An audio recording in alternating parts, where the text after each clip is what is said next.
Well, good evening, everyone. Welcome. Welcome to the Library of Congress.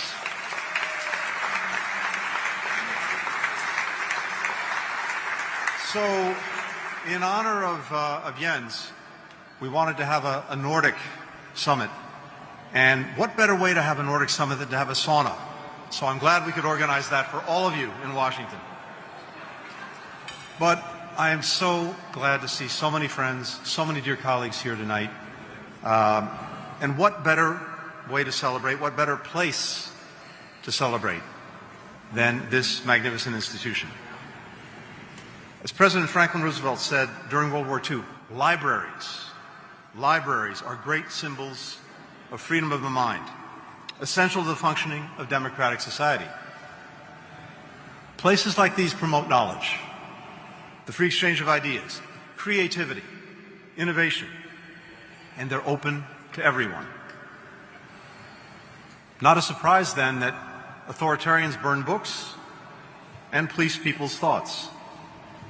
It's no wonder that Russia has targeted so many libraries and cultural institutions in Ukraine, because so often, where there are libraries, there is liberty.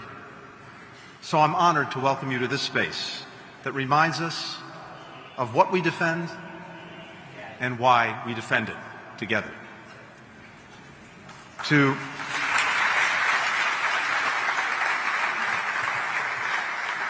the Deputy Secretary General, my good friend of so many years, thank you. Thank you for everything you've done to make this summit possible, to make this alliance stronger, for your work these past 5 years. Everyone in this room not only knows you, but knows the leadership that you've shown us. Thank you, my friend.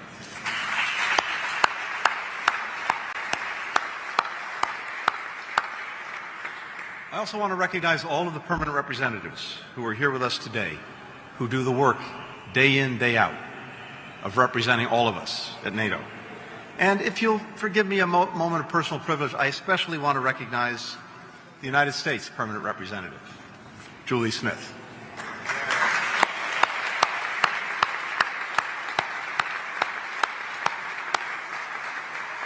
Julie's leadership in Brussels is a major reason why NATO is bigger, stronger, more capable than it's ever been. Now, as some of you know, Julie was recently nominated by President Biden to be the next Undersecretary of State for Political Affairs at the State Department, proving that no good deed goes unpunished. But Julie, we are very anxious to have you back here in the United States. Now, you're going to have to give up your modest accommodations. But I know you're willing to make that sacrifice. And of course, to our good friends, especially my good friends, Senators Cardin and Senators Risch, I commend to you Julie Smith and her nomination.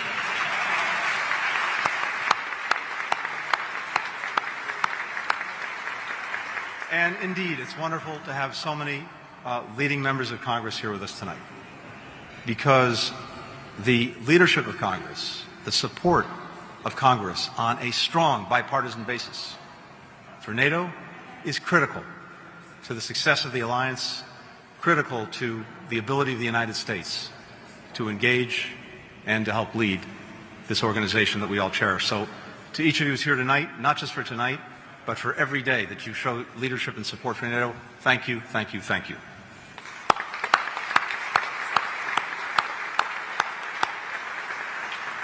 I think it's fair to say that, yes, we have some different views across the aisle, but we are in violent agreement on the power and the purpose of this alliance. Like so many of you in this room tonight, I had the extraordinary honor of visiting Normandy last month to commemorate the 80th anniversary of D-Day. Like you, I met veterans of that battle. I visited the cemetery where so many Americans were laid to rest. Those of you who were there, I know, had the incredible experience of meeting these veterans. I think the youngest veteran who was there was 95 or 96. I see Mike McCall here. We met so many of these extraordinary people. I think the oldest was maybe 105 or 106. Most of them were ready to go and do it again. And in fact, permit one digression, I think Mike also met this couple. One veteran who I was introduced to, 101 years old, and we were talking, and he said, "I'd like to introduce you to my fiancée." Okay? say. And then he said to me, do you know the French actress Catherine Deneuve? And I said, well, of course I know who she is. He said, well, my fiancée looks a little bit like Catherine Deneuve. So he introduces me to his fiancée, who was 96 years old. And yes, indeed, she bore a resemblance to Catherine Deneuve. They were married the next day in Normandy and became celebrated throughout France. But all of them were a reminder of the incredible sacrifice that those young heroes made, the values that they fought for. And that, of course, is what drove NATO's 12 founding members to gather here in Washington 5 years later to bind their fates, to bind our fates together. Out of the ashes of war, they forged an instrument to advance peace and security. They came together as a single transatlantic community, united by their belief in democracy, in liberty, in the rule of law. And of course, the pledge that they made, that maybe some of us who do this every day take for granted, was unprecedented. To consider an attack on one, an attack on all, and to defend every inch of each other's territory as if it were their own.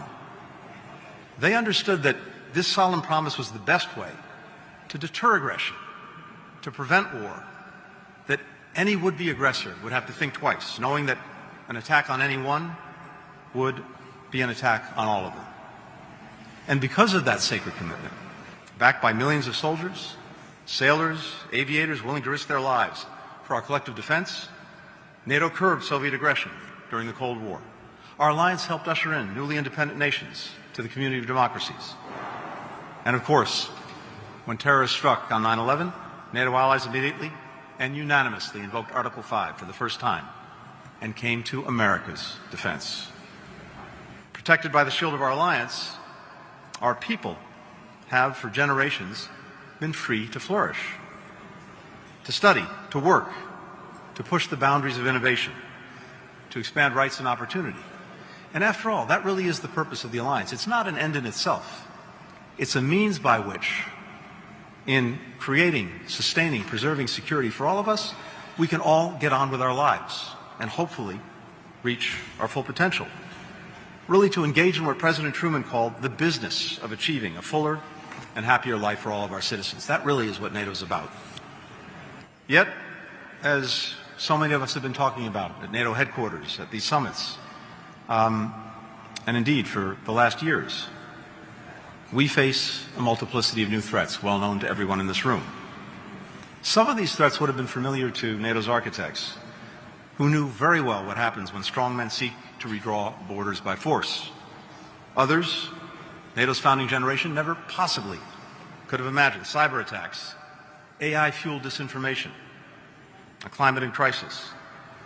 So our alliance is doing what it has done at every step, anticipating these emerging challenges, adapting to meet the moment, ensuring that NATO remains, as Italian Foreign Minister Carlo Forza said 75 years ago in what is typically a beautiful Italian phrase, NATO is a continuous creation.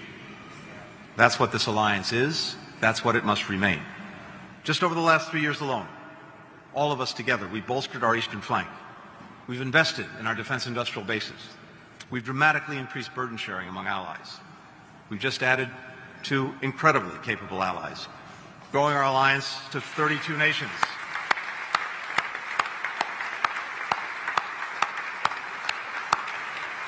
And, Dimitro, our door remains resolutely open, and we look forward to that day as well. Now, truth be told, any of us who sit around the NATO table, whether it's as foreign ministers or today as leaders, with now 32 members, I'm sure that there's at least a moment, maybe about 3 hours into the NAC, when we think, 12 members wasn't so bad.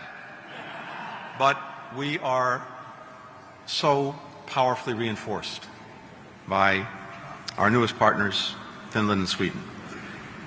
This summit has made absolutely clear that as the people of Ukraine continue to sacrifice immeasurably to defend their territory and their right to choose their own path, NATO will do everything possible to ensure Ukraine's long-term success. And that does include the strong bridge that we built to membership. At the same time, partners from across the globe, many here with us tonight, are eager to deepen their relationships with NATO, recognizing that their security and the security of the transatlantic alliance are linked. All these years later, our alliance endures not out of inertia, not out of nostalgia. It endures because our people realize NATO remains critical to advancing our security, to protecting our freedoms. It thrives because time and again, we've made hard choices to meet the tests of our time. When the Washington Treaty was signed 75 years ago, President Truman declared, "We do not believe that there are any blind tides of history which sweep people one way or another. Instead," he said, "those with the courage and vision can still determine their own destiny." That's exactly what NATO's founders did. That's what generations of NATO's leaders have done. And that remains our charge, our responsibility today. As we face down threats, old and new, let's continue to summon that courage. Let's continue to summon that vision. And shoulder to shoulder, let's continue to write our own destiny for decades to come. And let's do it together. Ladies and gentlemen, I'm so grateful to have you here, so grateful to have all of you as friends and colleagues. Welcome again to the NATO Summit. And now, my friend, the Deputy Secretary General, Mircea, over to you.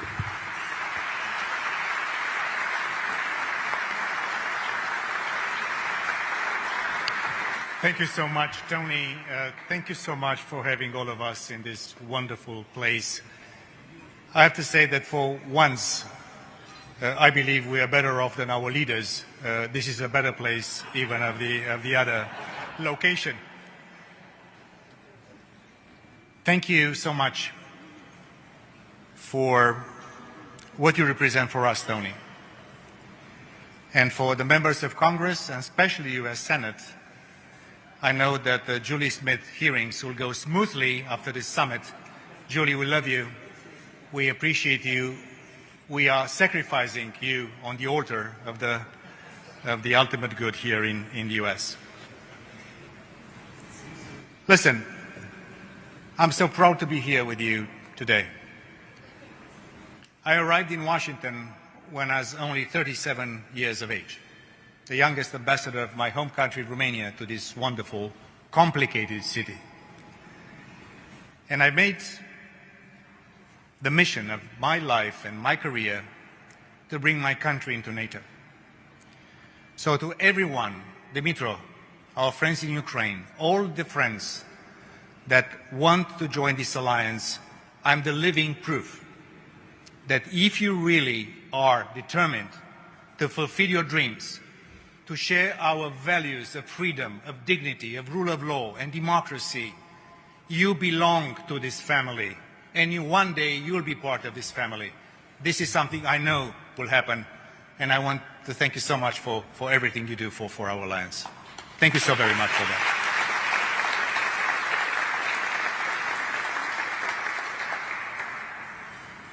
There are so many other partners from all over the world. We have close to 40 partners from basically all continents. We are so proud of our partnerships. I know that sometimes we are not basically always in perfect sync when it comes to regional issues, when it comes to global affairs. There is something we share in common, and that's why we cherish our partnerships with you. That we all want a safe world, a peaceful world, a predictable world, a world with rules and not a world with a rule of jungle. So for that, on behalf of myself and our Secretary General and all of us, let's applaud our partners from all over the world. We cherish you. You embellish and really bring this alliance much stronger. Thank you so much for being with us in Washington.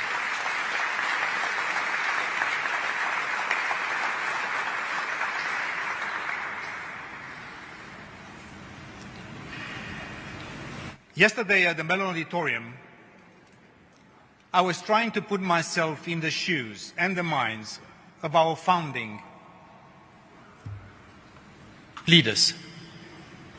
And I want to thank again President Biden, Secretary Blinken, and our American friends for bringing us back to the place where this beautiful idea started 75 years ago. And I was trying to put ourselves in their shoes after 2 world wars, trying to fight aggressive Soviet Union, and try to see for 1 second which will be our role, us, the leaders of today, shaping the world for tomorrow. And I think that the kind of vision that they had for us should be a source of inspiration for us. Each of us, our ambassadors, our foreign ministers, our leaders, each and every single one of us, we are in this special part of shaping a world that will be safer, peaceful, and predictable. And I encourage all of us to be up to the task. These are times that will be shaping the history of the world, not only for 5 years or 1 term or 2 terms, but for decades to come. So I believe that what we are doing these days in Washington will be shaping the world for many, many decades to come. And the last point from my side.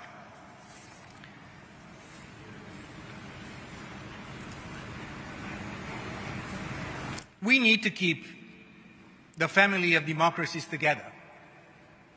We have to really find new strength, new energy, new smart ideas to make sure that will prevail in this very complicated time ahead. And I want to say one thing, as not this time as a NATO Deputy Secretary General, whatever I will do in my life in the future, but I think we have to do a much better job, Tony, and we discussed about this many times, to engage with our partners that are not at this dinner tonight. There are many other nations that share the same concerns like we do, like our citizens do. They just want a better life, peace, prosperity, and dignity in their lives. So my appeal to you is not only to be up to the level of ambition and vision of our founding members of this alliance, and I want this partnership that NATO has with you that we cherish and applaud. I ask you and us to do a much better job engaging the rest of the world. We need to really do a much better job in convincing the rest of the world that it's much better to live in democracy, in freedom, in dignity, in rule of law, and prosperity, and not to allow them to be lured by nations that are preaching basically for dictatorship and authoritarian regimes. I lived half of my life in communist Romania. And please, believe me, there's absolutely no joy in living in dictatorship and in darkness. So my dear friends, dear Tony, this is a moment that will probably be shaping the world for many, many decades to come. In a way, it's a symbol and probably a sign from God that we are reassembling here where this beautiful journey of NATO started 75 years ago. And for our partners, again, our appreciation, our respect, sometimes our humbleness to the huge, rich experience you bring to us. And I know that one day, I hope, my kids and my grandkids, if my daughter and my son will enrich me with future generations of my family, I know that one day we'll be proud of what we achieved in Washington, this historic summit of our great alliance. Thank you all. We love you all. And thank you for the kind words for myself. The 5 years in NATO have been the highlight of my life. And I think I'm now a better human being. I'm a better, people believing in our values. And I have to say that I cherish every single moment that I had with you. And dear Tony, thank you so for the kind words. So God bless all of us. Enjoy this beautiful dinner. And this is the spirit of Aspen. And this is the spirit of NATO. And this is the spirit of the NATO idea that our founding fathers put forward 75 years ago. God bless you. Enjoy the dinner.